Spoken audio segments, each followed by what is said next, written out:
Salutations from space and aloha from Earth, friends. Gemini Brett here with a quick one to speak about rectification through fractal timing techniques. What? And the astrology of Harry Mack. Do y'all know about Harry Mack? He's one of the most talented human beings I have ever seen. And if you have seen Harry Mack, I bet you would agree.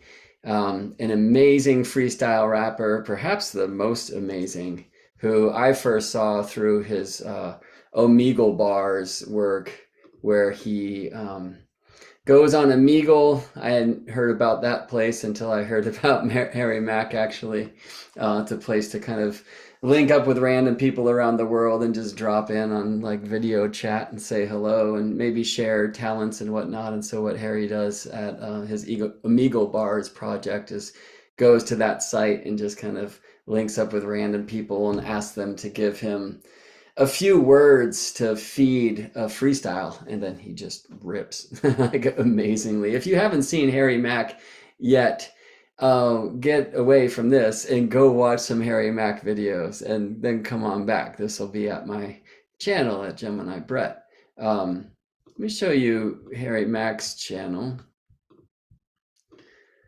Oh, this is actually not it. This is kind of the first video where Harry Mack Styles went viral, I guess. I'm reading about some of this in this biography. Oh, thanks for that, Naveen Reddy. And I just watched a kind of documentary about the amazing Harry Mack as well. So many of us fans are very interested in trying to explore how he does this thing that he does. Harry teaches you a bit though in some of his videos, which are super cool. This like how to practice freestyle rapping series that he has. So Harry Mack you can find at Harry Mack. So like youtube.com/Harry Mack, I think. Amazing. Harry, I hope you're okay with me exploring your astrology here publicly a bit. I've heard you rap about astrology a little bit. I wonder if you're interested. Um, yeah, again, I hope it's cool. This is kind of what happens when you blow up, dude. We astrology geeks start getting into your chart. Harry's on tour in Europe right now, so I guess I'll at least be safe for a little bit.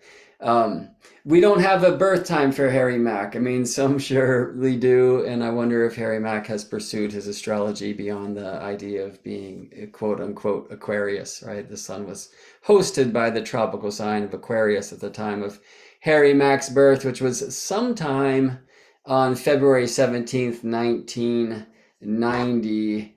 I believe in Los Angeles, but you know what? That might not even be true. I know Harry lives in LA today, and maybe I could find in that biography his birthplace. But truthfully, astrology, if we don't have a time of birth, which is going to determine what is rising here on the eastern horizon, um, we don't necessarily need a place.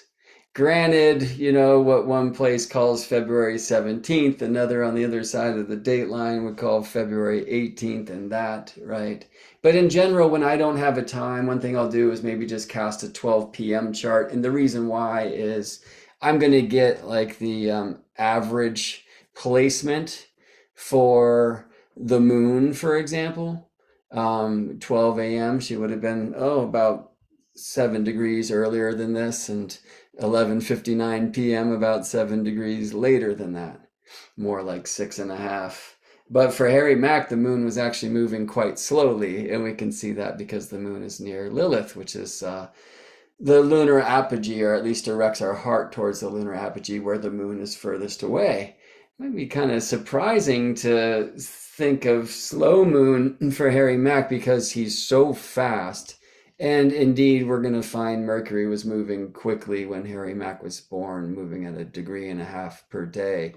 But part of what Harry Mack does, clearly, when you watch his work, is he's able to kind of stop time. I mean, a very important thing of what he does, and what I would suggest any great freestyle rapper does, is they're able to, well, Harry calls it this, it's like juggling balls. Right? It's like, so as I'm throwing this one up, I have to be catching this one and we're, aware of the third or maybe the fourth, fifth, and sixth. And Harry Mack, I understand, was a drummer. He's a very educated jazz listener. I haven't heard him play drums before, but drummers are like that as well. Good drummers, right? They're doing many different things at the same time, right? When I do this, it's like 3/2. I kind of like hearing the combined thing and I'm doing one thing, right? Good drummers are doing three and doing two, and they just link up, and they're in that sense juggling two balls, right? And then they might add a four and whatever, right? So, I mean, I'm sure that Harry Mack's training as a jazz drummer has helped his ability as a freestyler.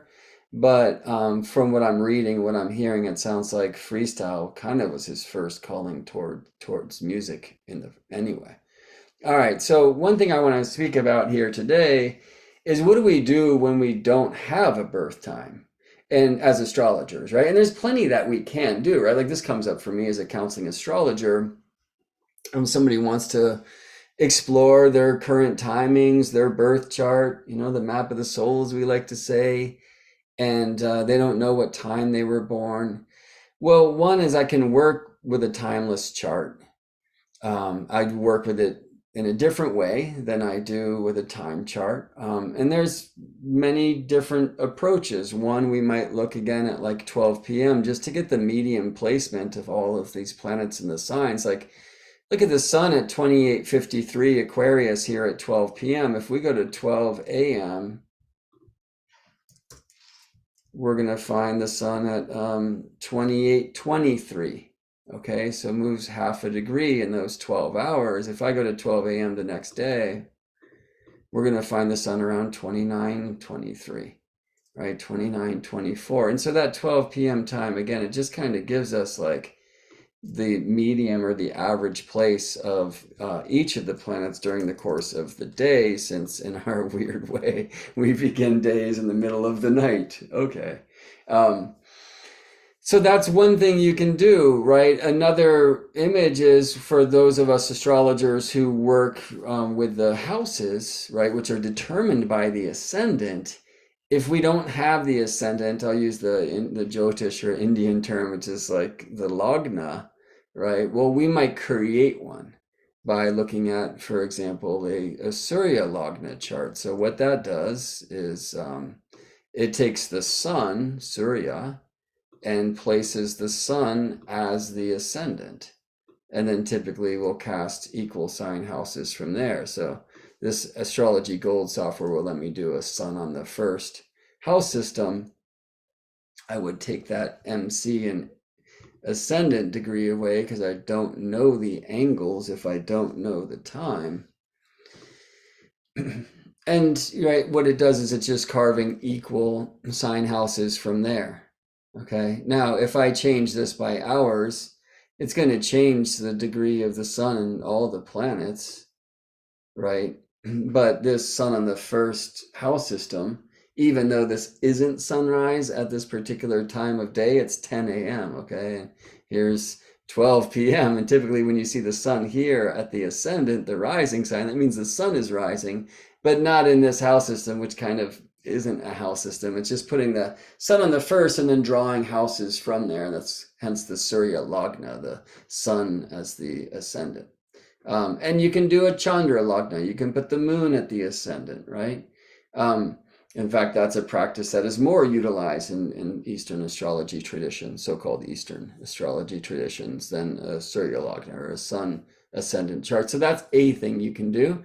Right, you can just shop around, as I like to say, right? I can cast a house system of my choice, and then just kind of look around and play with different times. When you came into this video, I had 4 a.m. going, and it's like, why? The reason why specifically wasn't necessarily about what was rising, although I'm intrigued to see this, but I got there because I was looking at quintile aspects, fifth divisions of the wheel, which often can describe talents. Intriguingly, for like the modern harmonicist, typically the fives like really have a Venus artistic correspondence. But for the Western astrologers who were kind of first looking at harmonics, which in a sense, at least in the kind of the Western scene, are kind of new. I mean, Kepler was after them a bit, but talking about like Charles Addy and such, like not too long ago. I mean, it goes way back in the so-called Vedic practice, right, and traditions out of India. But anyway, when Western astrologers started exploring harmonics, the fifth was known to be an aspect more of like mental talents, kind of mercurial, if you will. And I mean, Harry Mack excels at both, I would say, mercurial and Venusian talents, like the mind and the heart, and certainly the art. Um, but anyway, so I'm on this quintile trip right now. So I was looking at quintiles, and I was really interested to find when the moon was in the perfect place to create what's called a quintile arrow with Jupiter here. Let me show this to you. So this is moon, quintile Jupiter, biquintile Jupiter. It's 144 degrees. It's 2/5 of a 360-degree circle. And then you'll see Mercury biquintile Jupiter as well. That's going to hold throughout the day. And then this is moon quintile Mercury, which, that feels a bunch like heart and soul connecting into mind. And just like feel, right? Harry Mack's not just like brilliant in being able to connect words, but he really has like deep soul, deep feel, and that's something, again, like it's helpful to train as a jazzer, and certainly many great, MCs have not, but I'm a saxophonist, right? Like I hear MCs like different saxophone players that I love. It's really about that rhythm and that feel and the phrasing and accents and these kinds of things. It's quite musical. And Harry definitely brings it, like in his articulation, his phrasing, all of that. It's like clearly something that he also practices, along with the ability to connect random words that are coming at him on the screen or offered to him by people to inspire freestyle rap, as he does. Anyway, so I was just kind of like looking at, well, when was moon in this place to create this kind of quintile structure with Mercury and Jupiter? That would mean moon, by the way, would show up as with Mercury and Jupiter as a conjunction in a fifth harmonic chart. Just show that real quick. Oh, this is the 15th. I don't know why that was cast, but they would all be together there too. And even more, and I'm actually quite intrigued by the 15th harmonic, and this isn't the time to get into all of that. But just to show you, like, this fifth harmonic chart shows moon and Mercury and Jupiter all together. Well, Mercury and Jupiter for Harry Mack are quintile. They held throughout the day. There were times when they were tighter. There were times that they were looser. Like how I came to 4 a.m. was just seeing what would happen if I put moon there. All right.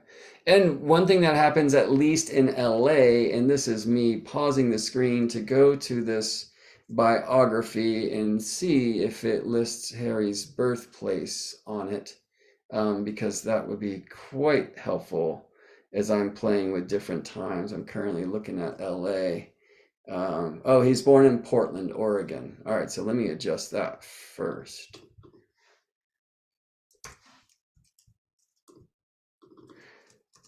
Same time zone, of course, but further from Earth's equator, and so things are going to shift in regard to the angles. I mean, Portland's actually almost due north of LA, so this midheaven angle won't change much at all, but the ascendant will. So let me hit that real quick. And actually, they both change signs there at 4 a.m. But this is, again, the time when the moon, Mercury, Jupiter quintile arrow, is this triangle shape, is often called, would like perfect for that day. I mean, specifically the moon, Jupiter biquintile. All right, I'm kind of getting off into a very thin twig at the end of a branch of the cosmic tree. So let me leave that there for now. When I'm rectifying a chart, I might just start archetypally, and if I'm sitting with somebody, I'm gonna ask about, what their romantic life is like. Are they married? Let's talk about your partner a bit. What kind of jobs have you had, right, in your life? Like, how do you give your gifts to the world? What have been some of your great challenges? What are some of the talents that you're very well aware of and that you express? Like these are types of things that are going to be described by planets in signs, and certainly fortified by where the planets are in the houses and the planets' connections to one another. But if I just kind of go archetypally, there's a significant difference between a Sagittarius rising chart and a Capricorn rising chart, which happens the next hour, and a Capricorn rising chart and an Aquarius rising chart and a Pisces rising chart, and that, right?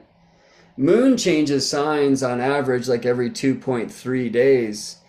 And so it can be really helpful if you're trying to rectify the time of a birth chart where the moon changes signs during the course of the day. I mean, or the sun, for example, like Harry Mack's born February 17th. These are like the last days of the sun in the tropical sign of Aquarius. So, right, pretty soon after comes Pisces. And through some of our fractal timing techniques, what I'm going to get back to, that becomes quite interesting. But for now, let me like focus on this moon. And the question is, when does the moon change signs? I'm just going to click through hours, even though I could ask this software to tell me exactly when. It's pretty close to this 1 p.m. time with the moon, as you can see, then at 29:56 Scorpio. Well, there's 60 minutes in a degree, right? And 30 degrees in a sign. So it's not going to be long after this when the moon moves into Sagittarius. Actually, let's be precise. Let me ask Astrogold software just to show me when the moon ingresses Sagittarius. And the answer is 1:06:56 p.m. All right. This is says in Richmond, California. That's where I'm sitting, but of course, same time zone as Portland. So about 7 minutes after this time shown, we're going to have the moon ingressing Sagittarius, as we say. Now that's fascinating. I will say that a lot of the most a lot of my favorite musicians have strong Sagittarius in their chart. And the reason why, I believe, is because I like very adventurous music. I love free jazz, for example. I love listening to cats who can kind of follow the flow and freestyle, to use that term from hip hop anyway, right? We used to call it playing free, So actually, when you came in, you were listening to just a little bit of piano from my dear friend Eric Deutsch from our Soul Songs project, where I kind of turn birth charts into musical harmony and feed those notes to Eric, and he creates a beautiful grand piano improvisation based upon those notes, so not completely improvised, kind of like Harry getting words from the people on the street or in his Omega Bars project or at his shows. And I also offer Eric some kind of symbolic scenes that he works with. And that's like, if you watch Harry work, like he'll be reading what somebody's wearing, like that they need a haircut maybe. Although probably not, Harry's not mean to people. But what's on the wall, if I was on Omegle and Harry's asking me for words, I'm sure he would rap about the sun mirror and maybe the tall plant and what's that thing down there and whatnot. And, oh, it's checkered like your shirt, plaid, whatever, So Harry, in this way, and I think like great jazz musicians, is on this quest, on this adventure, like really living free. But there's like, well, let me say like stars of that constellation that he's creating. There's like dots that he's connecting. And for me, like that's my favorite kind of music and my favorite kind of musician. So Eric, who's just an amazing jazz piano player, and he plays with all sorts of folks. He's on tour with the Black Crowes right now. Eric has a Sagittarius rising chart. And for those of us who are kind of traditionally inclined astrologically, when we hear Sagittarius rising, our eyes might go straight to, where is Jupiter? Because when Sagittarius is the ascendant or the rudder of the chart, we say Jupiter is the steersman. When Cancer's rising, Cancer was rising at 1:07 p.m. on February 17th, 1990, when Harry Mack was born. At that time in Portland, Oregon. Sorry, not sure if it was at that time, right?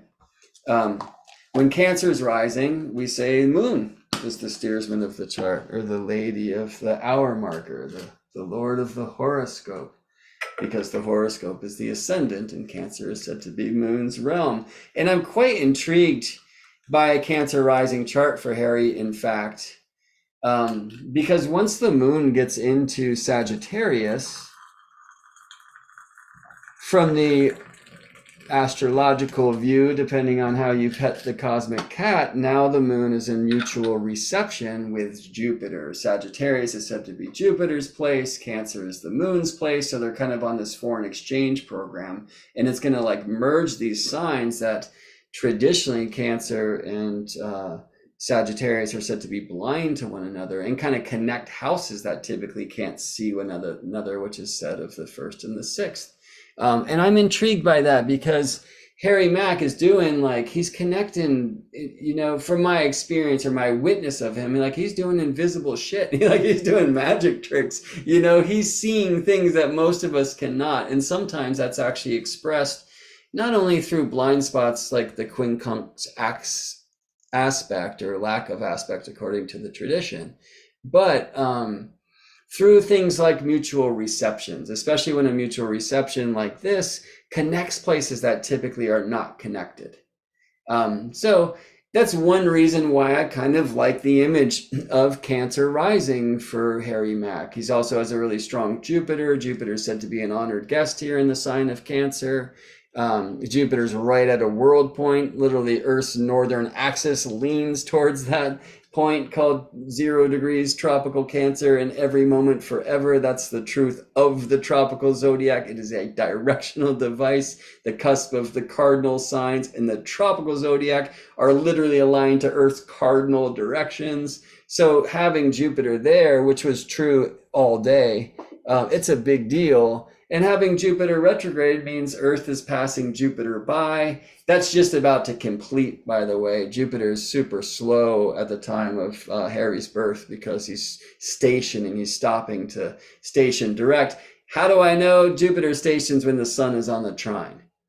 Anyway, it's a very strong Jupiter. Like Jupiter is going to help see Harry through. And it wouldn't shock me at all if Jupiter was in the horoscope, which is the ascendant and also like the first whole sign. So if Cancer was rising when Harry was born, whether the first degree with Jupiter beneath the ground or the last with Jupiter well above, like from an old school point of view, like Jupiter's in this place, that will kind of see him through and help steer him and guide him through life. And to see Jupiter, this is a Jupiter term actually blowing up. Like to see Harry blowing up right now, it really feels like Jupiter's putting some wind in his sails. You can feel Cancer as an archetype really strongly in Harry Mack as well, because that dude cares. Like he's got a very beautiful nurturing force. Like it's really fun. I mean, he's like courageous, and we're going to find that here in the chart too, but like he gets out to the street and just raps, and like engages with people. Or in these Amigo Bars videos, people will start and they're like, he's like, I'm going to do a freestyle rap for you. And you're like, okay. Like, white dude freestyle rapping on Omegle, and then, 2 bars in, you're like, and by the end, people are just like, I can't believe, how did you do that? And he just brings joy and brings this, like, to speak temperament style, like wetness, connection, we're all individual grains of sand, but when the wave comes, now we are one clay. We feel that connection in the one heart, I watched a Amigo Bars session from Harry Mack the other day, where he actually did a whole freestyle for this cat. And then because it opened this man's heart, he started sharing about how his fiance had recently died. And then Harry Mack was like, and this cat was like, can you sing about that? Can you freestyle about that? And Harry, I was crying. He brought this really beautiful, tender, sensitive, amazing, inspirational, positive freestyle that was healing for that cat and all of us who had the honor to hear it, like myself. And you can really feel that strong presence of like Cancer and Jupiter and Cancer. It's kind of like the spirit of Cancer. Harry Mack Chiron was in the sign of Cancer when he was born too. And there's something in his positivity that can feel very Sagittarius. In fact, when I'm looking at his chart, there's, and I like to take an elemental accent, look, okay? There's really strong Earth, tons of Capricorn, including Saturn, who's said to like own that spot. Like Capricorn is his house. And that Mars is said to be exalted in Capricorn, an honored guest, you know? I want to get back to that and into this idea of Cancer rising and so many planets in the seventh, because you can feel that in Harry too. But, you know, there's no fire signs here. We do have the South Node in Leo. I see, by the way, the sun is close to the node, which means we're in eclipse season. Just about a week before Harry Mack's birth, there would have been a lunar eclipse. And 3 weeks before his birth, there would have been a solar eclipse, right? And actually, for me, I'm a bit of an eclipse specialist, so I would definitely go back to those charts when I'm like attempting to do a proper rectification of Harry's birth time, right? So sometimes when I'm engaging with a client, depending on how much time we have, I just want to kind of feel into it archetypally, like what do you love? What do you do? How do you give your gifts? Are you married? Are you divorced? All these things, you know, like when are some of the most significant times in your life? I'm going to get back to that. But also just kind of starting more archetypally, right? And we'll you know, turn the chart a bit and try to get a feel for it. Look, even if Harry was born at 1:07 p.m. with 6 or 7 degrees Cancer rising, over in Europe where he's touring right now, that wasn't the truth. Like in most of Europe at that same moment in time, Libra was rising. And Libra rising, by the way, puts Cancer at the top, right? And so it would be like Jupiter. Let's just show you that on the map. Jupiter is going to be somewhat close to culminating there, right? So there's another one of my specialties is astrolocality techniques, looking at how a moment in time is expressed around the world. And I found just in looking and helping people relocate or studying places that have really helped people thrive, or the opposite of that, I've like found the truth that, look, we're all of the rising signs. Like in any given moment of time, the Earth is this 12-paneled beach ball, right? With each of the rising signs kind of claiming one of those panels. So I'm looking at this particular time on the day of Harry's birth that has Cancer rising for Portland, where he was born. But later, as the Earth is spinning this way, we would find Leo rising. And that might really resonate because Leo is such a creative sign and Harry's such a creative cat, you know?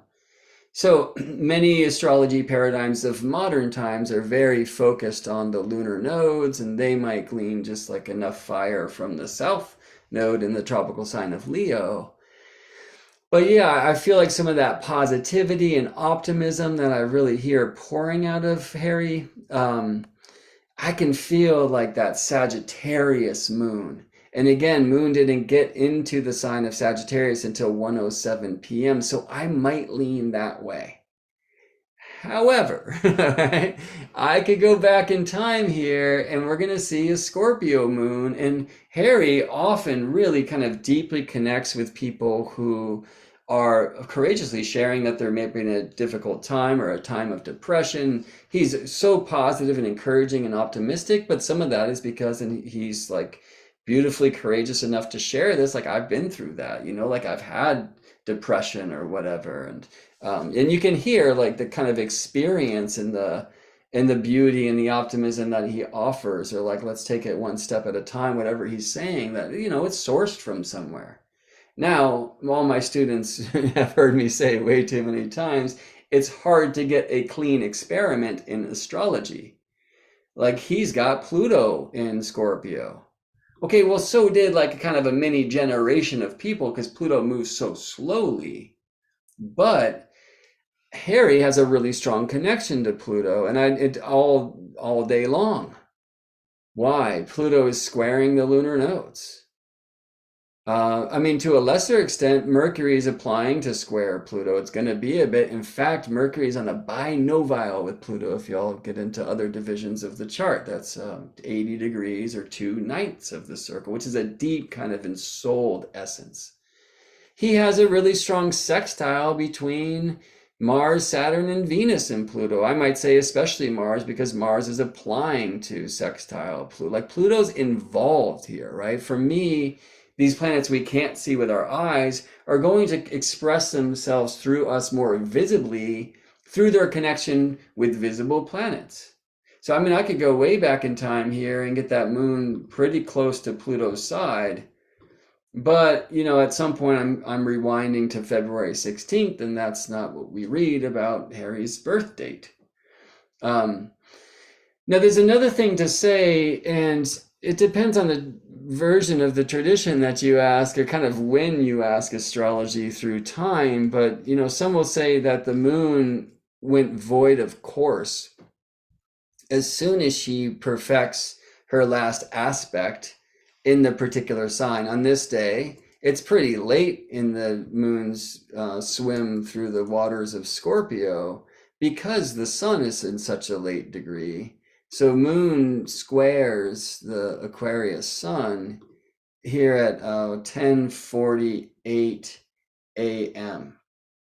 All right, well, after that time, moon is said to be void of course.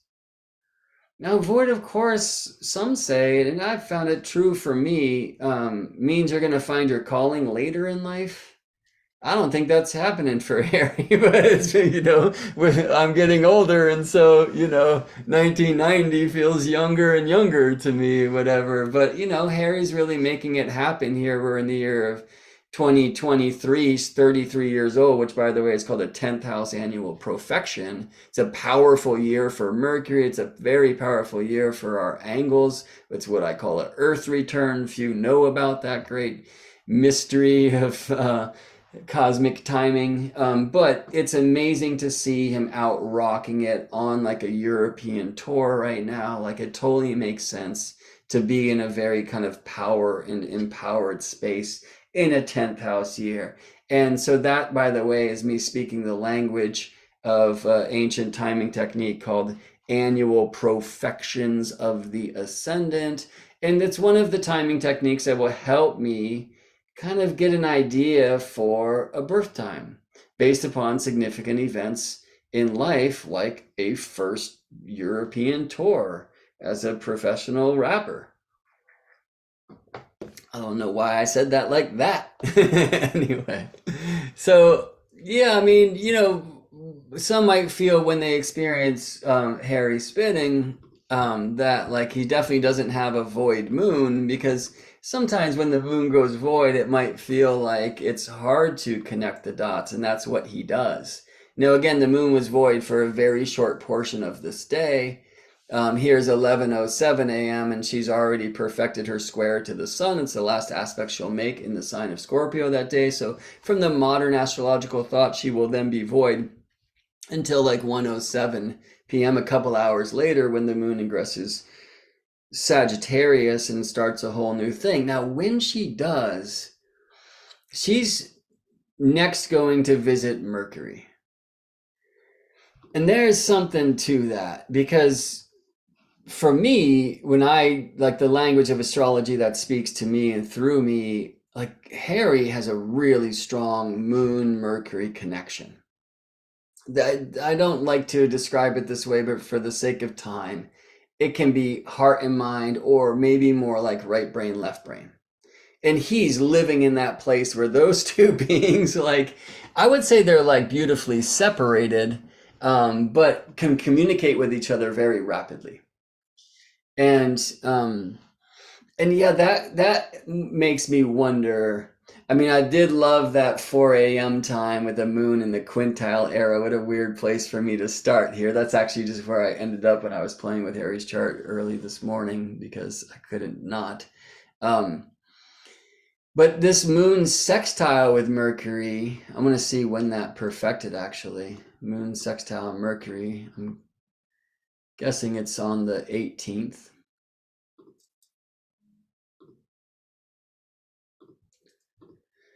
The 18th at 7:50 a.m. Okay, but the idea is like as soon as Moon ingresses Sagittarius at 1:07 p.m., now she's applying to Mercury. As you go through the hours and the Moon's moving quickly through these degrees, she's going to get closer and closer to that trine. And I think there is some sense to that.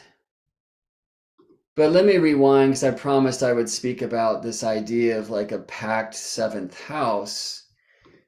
Well, the seventh house is a place of relationship. And, here's a wonderful way to rectify a chart more archetypally. When somebody is born with a strong stellium like this, which, what's the non-technical term? A planet party, like all these cats hanging out together,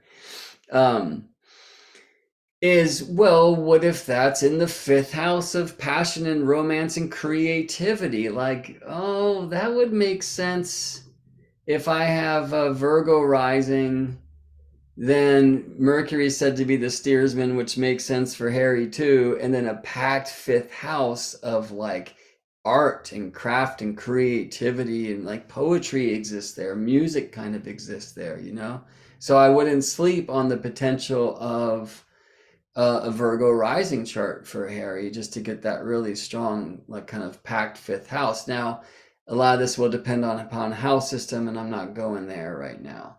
I will just say also that from a whole sign house point of view, which is not what I'm showing, but it's one of the things that I always see, Jupiter is said to rejoice in the 11th. Venus is said to rejoice in the 5th. And at least at this point in Harry's walk, and I can't say what's happening, off the stage or off the screen. Of course, that's the challenge of like looking at the astrology of people that we don't know or we're not sitting with to ask questions about and to check in. But certainly it seems like a time in his life where like there's rejoice, right? So anyway, that being said, I might look at, well, if Virgo's rising, then from an old school point of view, we have both Mercury signs at the first sign and the 10th sign. And I mean, Harry Mack is incredibly mercurial.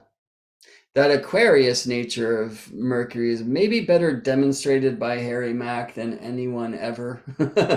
There's some great Einsteins out there and whatnot who maybe we could make an argument for. But just the like rapid nature and this kind of universality of the Aquarian connection for him is amazing. Now, before I turn this Capricorn stellium back into the 7th, I just want to say, like, we don't need planets in the 7th for the 7th to be activated. Like, traditionally, Pisces is said to be the land of Jupiter, right? And so with a super strong Jupiter and Jupiter on the trine to Pisces setting, that can activate the 7th as well.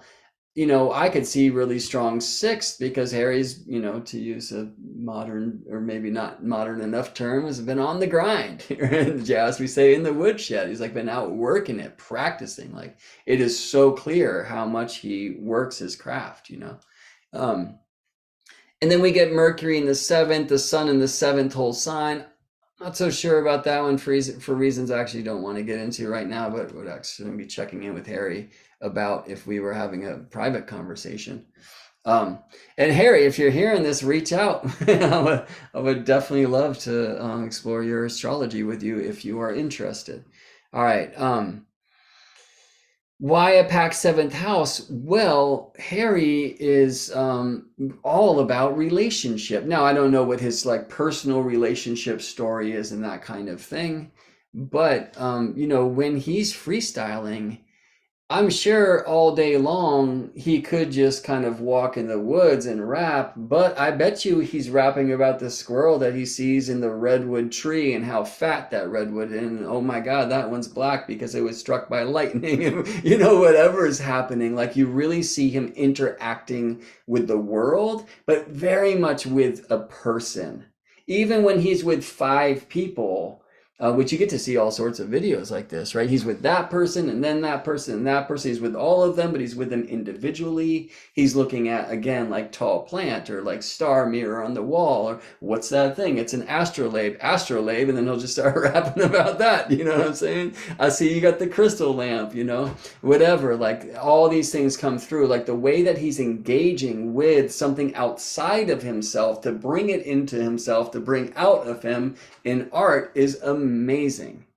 And frankly, like all jazzers, it's that, one of the great things about music is it opens this portal of a languageless language, right? And this ability to kind of exchange deep information with, short bursts. I love astrology for that reason. When I say Scorpio, I just spoke a novel.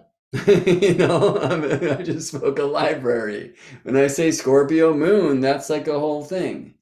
And again, I do wonder about Scorpio moon for Harry. He like clearly has this depth, but I can get that from Scorpio Pluto, especially considering how linked in to visible planet Scorpio Pluto was when Harry was born in 1990.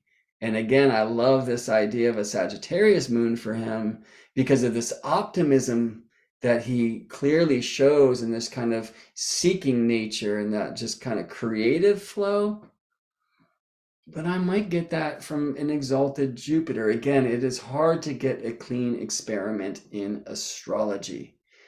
There's a lot of variables in these equations, and yes, I'm speaking mathematically because this sacred science is a science, and so we want to learn more of the techniques and tools to utilize in a case like this of like, I don't know a birth time, I never had a birth certificate, whatever, and I would like to dial that in because any seasoned astrologer will tell you that we can do so much more when we have an idea of the horoscope, which isn't the whole chart. It's certainly not some newspaper column. It is the ascendant and the ascendant degree, okay? Like we can do much, much more. And here's an interesting truth. When we see that ascendant degree activated, things tend to happen in life. So this is one of the keys of rectification through working with our timing techniques. Here's an interesting example. Pluto, who moves slowly, takes almost 250 years to get about the tropical zodiac, transited Paul McCartney's ascendant in 1967.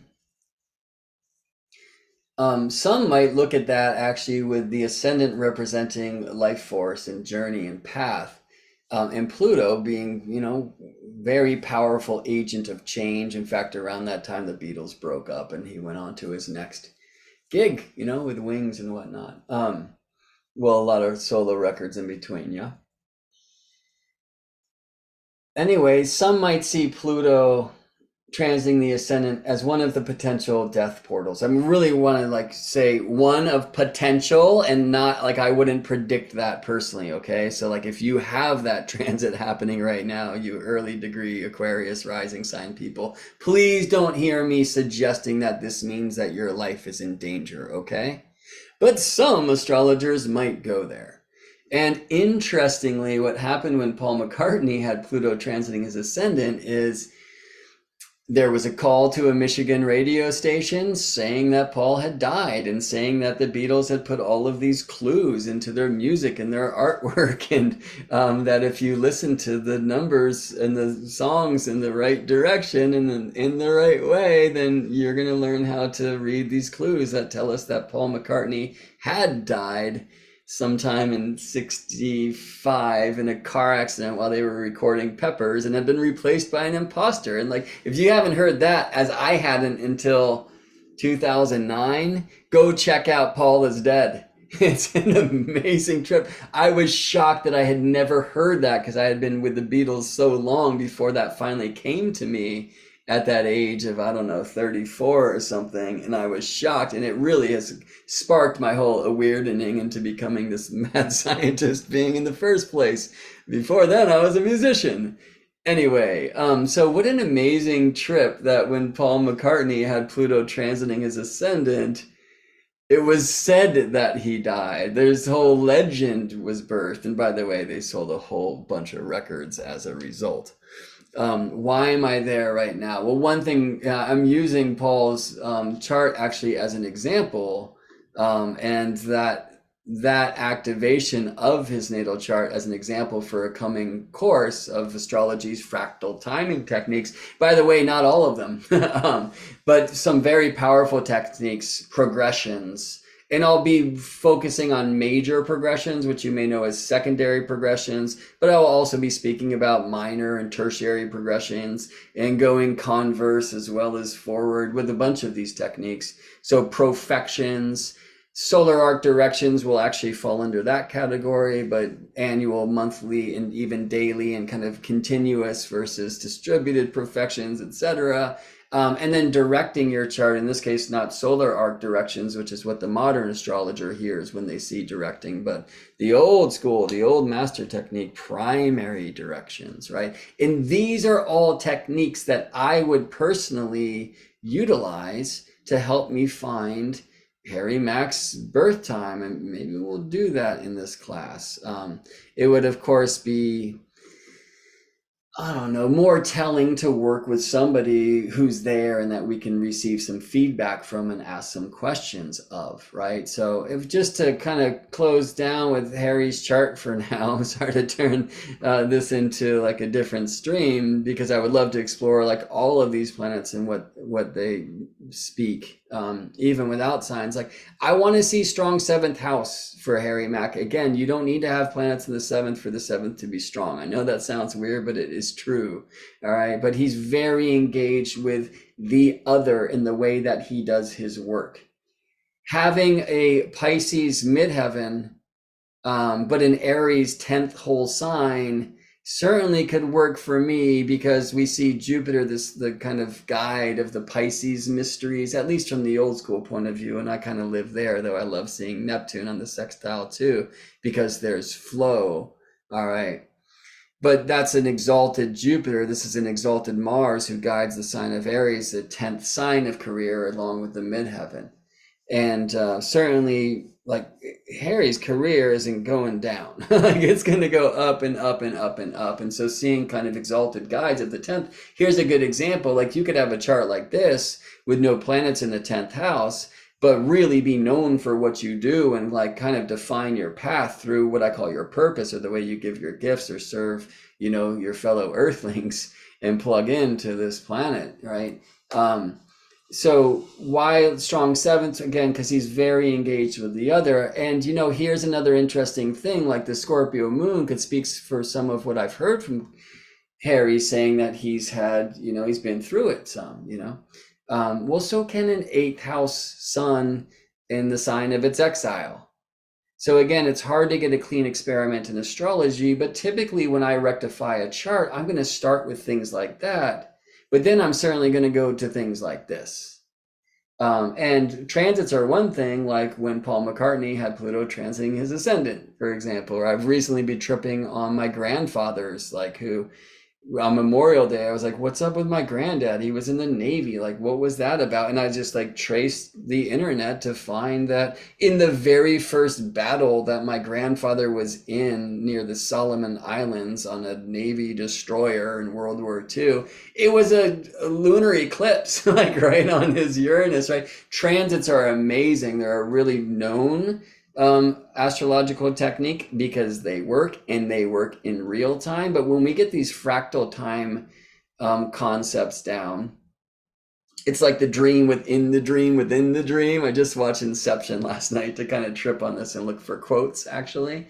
We can understand more about the context that was like energetically holding these activations that the transits bring. Right. And so were I to like do a true rectification for Harry Mack, I'm not going to do that archetypally alone. I might start there because I'm very archetypally oriented. I might just like speak with Harry about what I feel a Scorpio moon would indicate, what a Sagittarius moon would indicate, I might look at different rising signs. I certainly would. Like, I'm intrigued, by the way. I'm surprised I didn't show this one yet. What's up with the Gemini rising? Super strong Mercury in Aquarius at the midheaven. Yes. Like, isn't that Harry Mack and the sun in the 10th? At least ninth whole sign too, and it's joy. Perhaps, what about this strong eighth, and where'd that seventh go, and all the things, again, it's very tricky to rectify a birth time, like especially archetypally alone. It's our timing techniques. When did this thing happen for you, right? And for me, some of the space-based techniques, where did that thing happen for you? Or maybe you felt it as happened to you, right? That are really going to help me, like have much more confidence about a timing. So when I look at a biography like this, and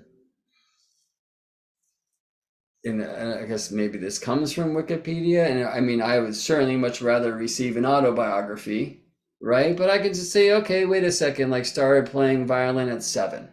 All right, well, how's that show up? One of the ways I know is Saturn squares Saturn at 7. Uranus moves through a sign in 7 years. He wasn't born with Uranus at the beginning of a sign anyway. There's things that happen at 7 for all of us. There's things that happen at 7 uniquely for you based upon your rising sign, which is based upon the minute in which you were born, you see? So it's one of the techniques we use. With Paul McCartney at that time, when Pluto was transiting his ascendant, wasn't transiting anything else. So those are ways where we can at least clean up our science or our experiments. Like, I'll give an example. There's a really interesting finding from some astronomers who restricted Saturn, what they were seeing through their telescopes, by filtering out all the light except for that of super red giants. Okay, well, what does that do? Well, super red giants are thought to be older than the Milky Way galaxy.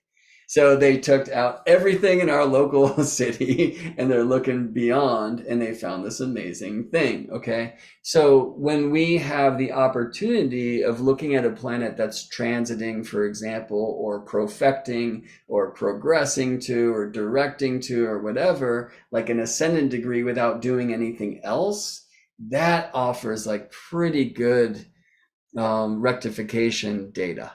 Right? Because if it's at the ascendant, but it's also squaring this thing, again, it's hard to get a clean experiment in astrology. So I'll look through a biography like this for somebody that I don't know, right? And, oh, well, okay, the drum set came in at, 5th grade, right? He played violin until he was 15. When's 5th grade? Whatever. And see what's happening at that time, right? But I'm not going to restrict my quest to transits alone. I'm going to bring in the progressions, perfections, directions, and frankly more too. But anyway, so the last thing I have time to say right now, because it's time to get to consultations, is if you would like to learn more about fractal time, head over to geminibrett.com/time and join us. The classes begin this Saturday with one of my Royal Star journey classes. We're gonna roar with Regulus, the lion's heart, and then the lion's heart will kind of be a shining star that leads us through the 3 remaining classes of this deep dive workshop series. We'll get into progressions on Saturday, June 17th, into profections on Saturday, June 24th, and into directions on Saturday, July 1st.